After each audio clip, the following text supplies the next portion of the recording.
Hello students, welcome to EduRev. Let's begin the chapter The Rise of Nationalism in Europe. Today we will study about the French Revolution and the idea of the nation. So let's begin it with the Frédéric Sorio's vision of the world.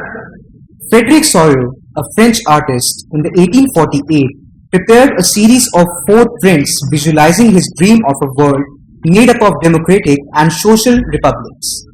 The first print shows the people of Europe and America marching in a long train and offering homage to the Statue of Liberty as they pass it. The torch of enlightenment was carried by a female figure in one hand and the Charter of the Rights of Man in the other. On the earth in the foreground lie the shattered remains of the symbols of absolutist institutions.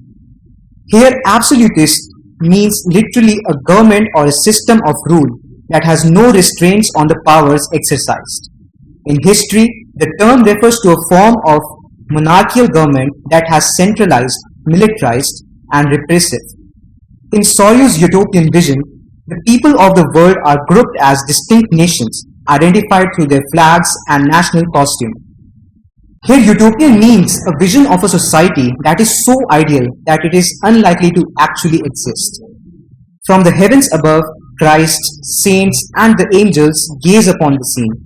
They have been used by the artists to symbolize fraternity among the nations of the world. Let's discuss the French Revolution and the idea of the nation. In 1789, nationalism came up with the emergence of a nation-state in place of a multinational dynastic empires of Europe. The French Revolution and the political and constitutional changes led to the transfer of sovereignty from the monarchy to a body of French citizens.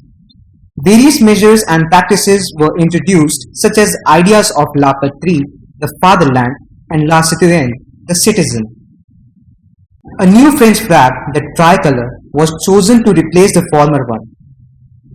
The Estates General was elected by the body of active citizens and renamed the National Assembly. New hymns were composed, oaths taken, and martyrs commemorated, all in the name of the nation.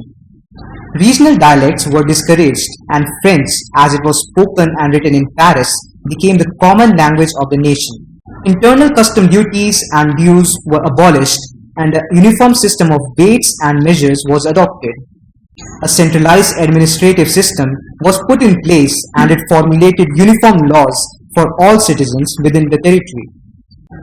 The revolutionaries further declared that it was the mission and the destiny of the French nation to liberate the people of Europe from despotism. In other words, to help the people of Europe to become nations. Within the wide swath of territory that came under his control, Napoleon set about introducing many of the reforms that he had already introduced in France. Though a return to monarchy, Napoleon had no doubt destroyed democracy in France.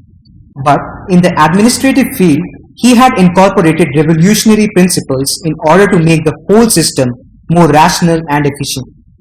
The Civil Code of 1804, usually known as a Napoleonic Code, did away with all the privileges based on birth, established equality before the law, and secured the right to property.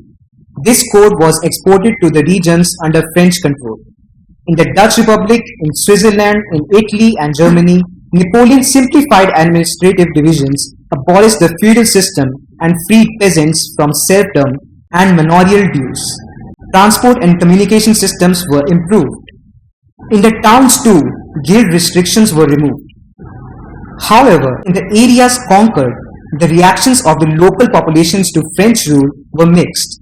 Initially, in many places such as Holland and Switzerland, as well as in certain cities like Brussels, Mainz, Milan, and Warsaw, the French armies were welcomed as harbingers of liberty. Initial enthusiasm soon turned to hostility as it became clear that the new administrative arrangements did not go hand in hand with political freedom. Increased taxation, censorship, forced conscription into French armies required to conquer the rest of Europe all seem to outweigh the advantages of the administrative changes. So that's all for today. In the next video, we will study the making of nationalism in Europe. Till then, you can revise the docs related to the same topic given in the EduRev app and attempt many tests also, which will help you in the upcoming exams. Thank you.